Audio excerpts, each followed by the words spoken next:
Assalamualaikum warahmatullahi wabarakatuh. Ketemu lagi dalam mata pelajaran Produk Kreatif dan Kewirausahaan SMK kelas 11 semester 1. KD 3.2 menganalisa peluang usaha produk, barang, atau jasa. Memanfaatkan peluang usaha secara kreatif dan inovatif. Jenis-jenis inovasi, sumber peluang usaha, pendekatan peluang usaha, serta cara menentukan peluang usaha oleh Reni Ekowati. Tujuan pembelajaran kali ini, setelah mempelajari materi, diharapkan siswa dapat 1. Memahami manfaat peluang usaha secara kreatif dan inovatif. Yang kedua, memahami jenis-jenis inovasi. Yang ketiga, memahami sumber peluang usaha. Yang keempat, memahami pendekatan analisa peluang usaha. Memanfaatkan peluang usaha secara kreatif dan inovatif. Kalian bisa melihat Bukalapak, si anak singkong, dari ilustrasi yang ada. Salah satu faktor keberhasilan seorang wirausaha adalah kemampuannya dalam memanfaatkan peluang secara kreatif dan inovatif.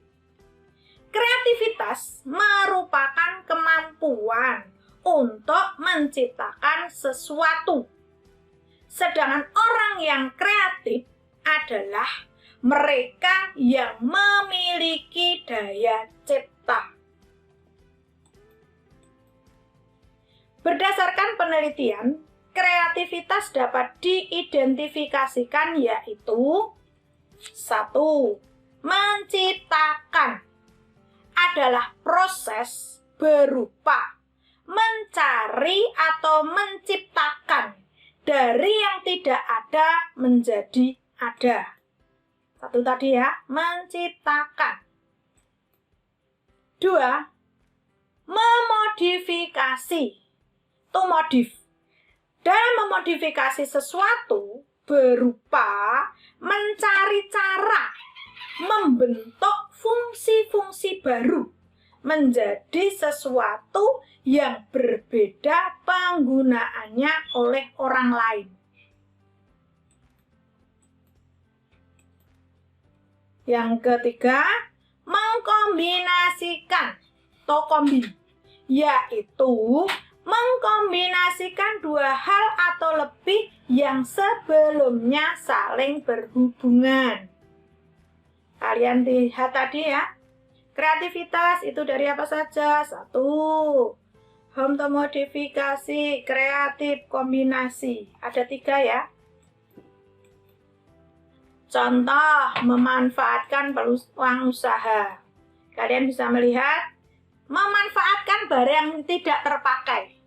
Misalnya, memanfaatkan kain perca, sedotan, stik es krim menjadi produk yang punya nilai jual.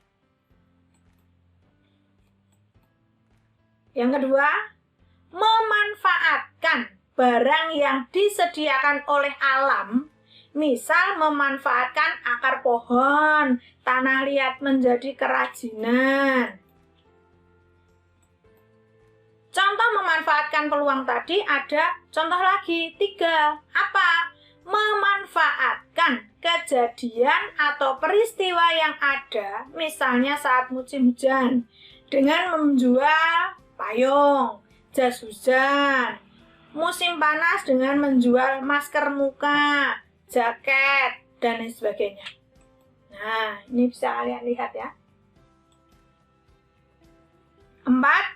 Memanfaatkan segala sesuatu yang bisa memberikan peluang usaha. Kemudian, jenis-jenis inovasi. Pengertian inovasi itu apa? Menurut Stephen Hobbes adalah sebuah ide atau gagasan baru yang tidak diterapkan untuk memperbaiki sesuatu produk. Adapun ciri-cirinya inovasi adalah satu, memiliki kekhasan, khas atau khusus, ciri khusus. Artinya, suatu inovasi memiliki ciri yang khas dalam arti ide, program, tatanan, sistem, termasuk kemungkinan hasil yang diharapkan. Yang kedua, memiliki ciri atau unsur kebaruan, sesuatu yang baru. Dalam arti, suatu inovasi harus memiliki karakteristik sebuah karya dan pemikiran yang memiliki kadar orisinalitas utawa orisinil. Yang ketiga, dilaksanakan melalui program yang terencana. Dalam arti bahwa suatu inovasi dilakukan melalui proses yang tidak tergesa-gesa, dipersiapkan secara matang terlebih dahulu. Nah, kalian bisa melihat memiliki tujuan. Program inovasi yang dilakukan harus memiliki arah yang ingin dicapai, termasuk strategi untuk mencapai tujuan.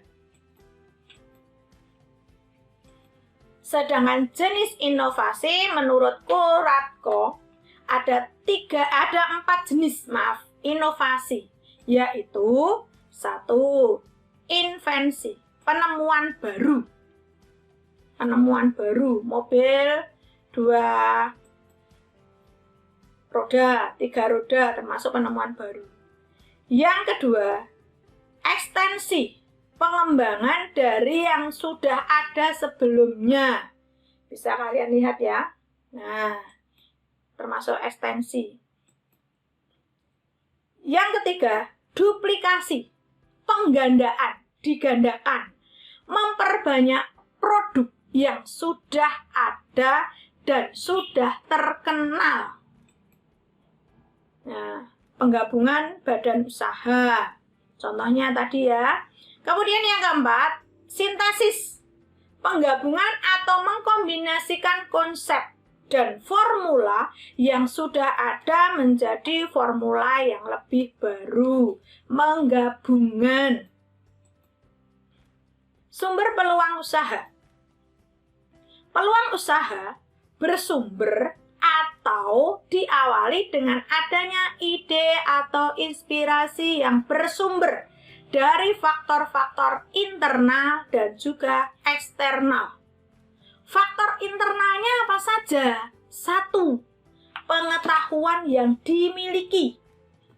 Yang kedua, pengalaman dari individu itu sendiri. Pengalaman yang dia punyai. Yang ketiga, pengalaman dari orang lain. Yang keempat, intuisi atau pemikiran yang muncul dari diri sendiri. Itu termasuk di dalam faktor internal. Tadi ada 4. Faktor eksternal, faktor dari luar. Apa? 1. Masalah yang dihadapi dan belum terpecahkan. Yang kedua, kesulitan yang dihadapi sehari-harinya. Ketiga, kebutuhan yang belum terpenuhi. Keempat, pemikiran yang besar untuk menciptakan sesuatu yang baru. Itu termasuk di dalam faktor eksternal. Cara memanfaatkan peluang menurut Dr. D.J. Safbar. Nih, ya. Bagaimana caranya? 1. Percaya dan yakin bahwa usaha bisa dilaksanakan. Sing penting percaya, yakin. Itu kalau anak-anak muda sekarang ya. Yang kedua, jangan bergaul pada lingkungan yang statis, yang akan melumpuhkan pikiran. Jangan bergaul pada lingkungan yang statis, yang akan melumpuhkan pikiran. Samkan anak-anak. Yang ketiga, senantiasa bertanya pada diri sendiri, bagaimana saya dapat melakukan usaha yang lebih baik. Yang keempat, banyak bertanya dan mendengar. Tidak cuma bertanya, tetapi juga mendengar. Yang kelima, perluas pikiran, wawasan, dengan membaca, dengan bergaul, dan lain sebagainya. Pendekatan analisis peluang usaha. Ada beberapa pendekatan yang dapat digunakan dalam menganalisis usaha, yaitu 1. Analisis SWOT, SWOT, merupakan analisis untuk mengetahui faktor internal dan eksternal perusahaan atau usaha yang kita gunakan. SWOT atau SWOT sangat penting untuk mengetahui kelebihan, kelemahan, peluang, ancaman, sehingga wirausaha bisa melakukan strategi yang tepat. Analisis SWOT digunakan untuk mengetahui 1. Strength, yaitu kekuatan atau kelebihan yang dimiliki perusahaan yang dapat digunakan untuk mendukung usaha. Contoh, memiliki produk yang berkualitas dan sudah dikenal di masyarakat. Memiliki tenaga kerja SDM yang kompeten dan loyal. Yang kedua, awareness, yaitu kelemahan yang dimiliki oleh perusahaan. Bila tidak diatasi, akan menghambat kinerja usaha. Contohnya apa? Kurangnya pengalaman di tengah-tengah karyawan. Karyawannya tidak berpengalaman, tidak kompeten. Yang ketiga, opportunity atau peluang, kesempatan untuk mengembangkan usaha. Yang keempat, threat, ancaman, gangguan, atau hambatan. Nah, kalian tadi bisa melihat ya, bagannya semacam ini. Ada strength, internal, weakness, ada operator, external, threat, dan ancaman, dan sebagainya tadi. Sudah Bu Reni bahas satu demi satu. Analisa 5W tambah 1H. Kalian bisa melihat. Nah, apa saja? Analisis ini untuk menjawab pertanyaan. What? Produk apa? Where? Di mana lokasinya? When? Kapan akan memulai? Mengapa memilih produk ini? Wow, siapa orang yang akan terlibat di dalamnya? How, bagaimana menjalankan usaha ini? Ini analisa 5W plus 1H. Produk apa? Di mana? Kapan? Mengapa? Siapa? Bagaimana? Ini juga termasuk di dalam analisa. Ya. Studi kelayakan usaha. Studi kelayakan usaha dalam berbisnis menurut Hunsen Umar 2003 yaitu penelitian terhadap rencana bisnis yang tidak hanya menganalisa atau menganalisis layak atau tidaknya bisnis dibangun, tetapi juga saat dioperasionalkan secara rutin dalam rangka mencapai keuntungan yang maksimum dalam waktu yang tidak ditentukan. Misalnya, rencana produk atau peluncuran produk baru. Itu studi kelayakan. Dari pengertian di atas, dapat disimpulkan bahwa studi kelayakan bisnis adalah menganalisa faktor-faktor bisnis dalam menentukan rencana bisnis tersebut dilaksanakan atau tidak dilaksanakan, ditunda atau tidak dilaksanakan dalam pengembangan sebuah usaha. Manfaat studi kelayakan bisnis antara lain digunakan untuk 1. Merintis usaha baru. Kalau kita sudah tahu kelemahan, kelebihan, dan sebagainya tadi yang sudah saya terangkan, gunanya untuk apa? Merintis usaha baru. Yang kedua, pengembangan usaha yang sudah ada. Usaha yang sudah ada biar berkembang, booming. Ketiga, memilih jenis usaha atau investasi yang paling menguntungkan. Tahapan studi kelayakan usaha dapat dilakukan dengan cara 1. Tahap penemuan ide. Suatu produk akan dibuat haruslah berpotensi untuk laku dijual dan menguntungkan. Yang kedua, tahap penelitian usaha dimulai dengan mengumpulkan data, mengolah, menganalisis, dan menyimpulkan. Tahap ketiga, tahap evaluasi. Mengevaluasi usulan proyek yang akan didirikan, mengevaluasi proyek yang sedang dibangun, dan mengevaluasi bisnis yang sudah dioperasionalkan secara rutin. Nah, yang keempat, tahap mengurutkan usulan yang layak.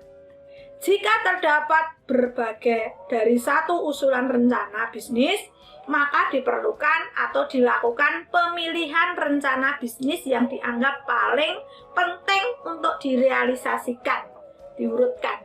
Apa yang paling penting? Tahap perencanaan pelaksanaan. Setelah rencana bisnis dipilih untuk direalisasikan, perlu dibuat rencana kerja pelaksanaan proyek. Berikutnya, tahap pelaksanaan. Setelah semua persiapan selesai, tahap berikutnya adalah merealisasikan pelaksanaan.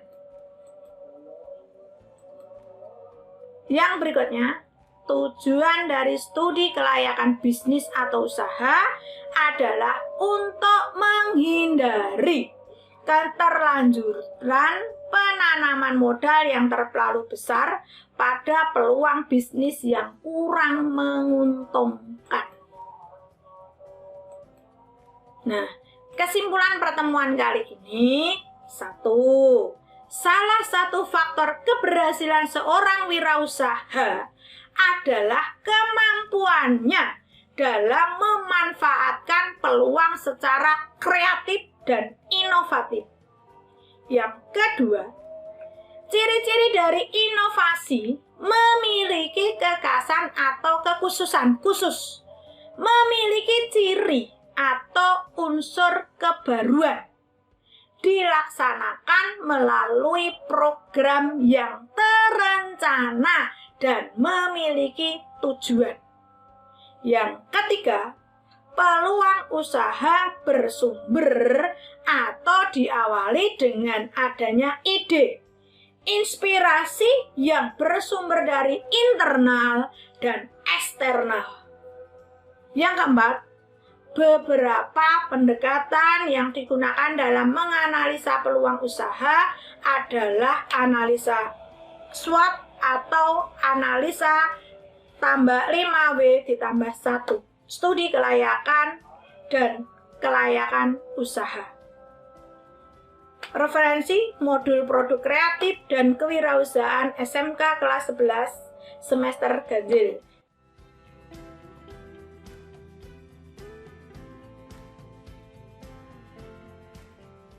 tugas yang kalian harus kerjakan untuk menganalisa faktor-faktor penyebab kesuksesan dan kegagalan dalam berwirausaha. Tugas individu kalian ya.